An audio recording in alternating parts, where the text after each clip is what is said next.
میرے پیارے بھائی اور بہنوں، السلام علیکم ورحمۃ اللہ وبرکاتہ۔ سب سے پہلے ضروری یہ ہے کہ یہ جان لے کہ دینی باتیں جب بیان کی جائے تو وہ صرف قرآن، صحیح حدیث اور اہل سنت کی کتابوں سے بیان کی جائے۔ آج کل اکثر یہ بات مشہور کر دی گئی ہے کہ فجر کی نماز کا وقت اللہ خود ایک خاص صورت کی تلاوت کرتے ہیں اور یہ کہ اس صورت سے غریبوں، بیماروں اور محتاجوں کی حاجت پوری ہوتی ہے۔ لیکن یاد رکھیے، یہ بات کسی بھی صحیح حدیث سے ثابت نہیں ہے۔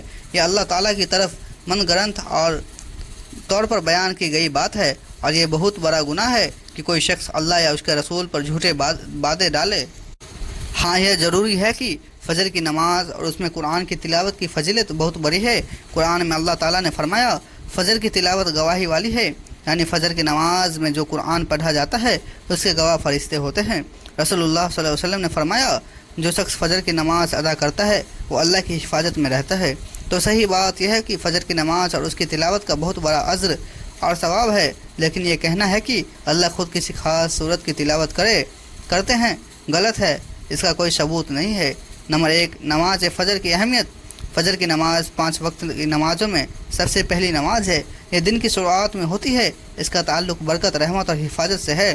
رسول اللہ صلی اللہ علیہ وسلم نے فرمایا، 2 رکعت فجر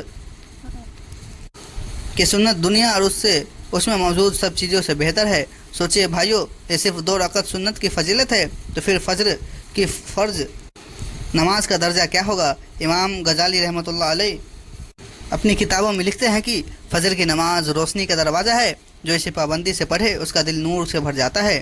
نمبر 2، فجر کی نماز چھوڑنے کا نقصان۔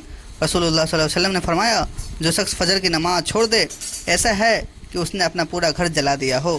ایک اور حدیث میں ہے، منافق پر سب سے بھاری نماز فجر اور عشاء کی نماز ہے، یعنی جو لوگ فجر کی نماز چھوڑ دیتے ہیں وہ دراصل نفاق، دکھاوے کی علامتیں میں سے ایک کام کر رہے ہوتے ہیں۔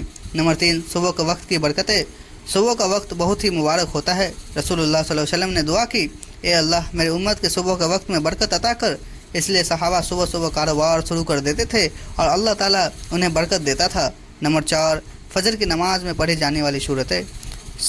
صحیح حدیثوں سے ثابت ہے کہ رسول اللہ صلی اللہ علیہ وسلم اکثر فجر کی نماز میں پہلی رکعت میں سورہ قاف، سورہ روم، سورہ یاسین، سورہ تغابن جیسے صورتیں پڑھتے تھے اور کبھی کبھی چھوٹی صورتیں بھی پڑھتے تھے، لیکن کسی خاص صورت کا ہر روز فرض کرنا یہ بات ثابت نہیں ہے۔ نمبر 5، بیماری اور غریبوں کے لیے دعائیں۔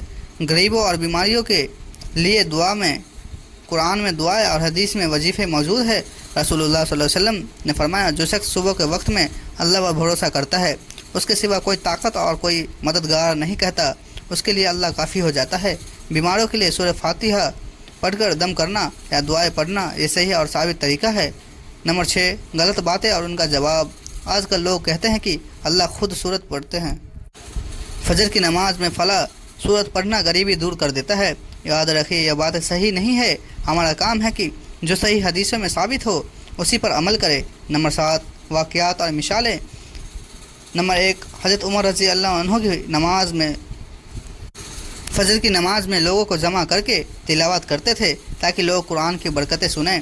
نمبر 2، ایک صحابی کا واقعہ آتا ہے کہ وہ فجر کی نماز کبھی نہیں چھوڑتے تھے۔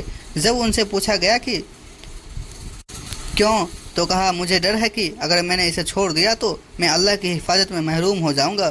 میرے پیارے بھائی اور بہنوں، نماز فجر صرف ایک نماز نہیں بلکہ ہمارے ایمان کی حفاظت، ہمارے دل کی برکت، ہمارے آخرت کی سفلتا کی کنجی ہے۔ جو اسے چھوڑتا ہے وہ نور اور برکت سے محروم ہو جاتا ہے۔ اس لیے ہمیں چاہیے کہ اپنے گھر والوں کو، بچوں کو، دوستوں کو فجر کی نماز کے لیے تیار کرے۔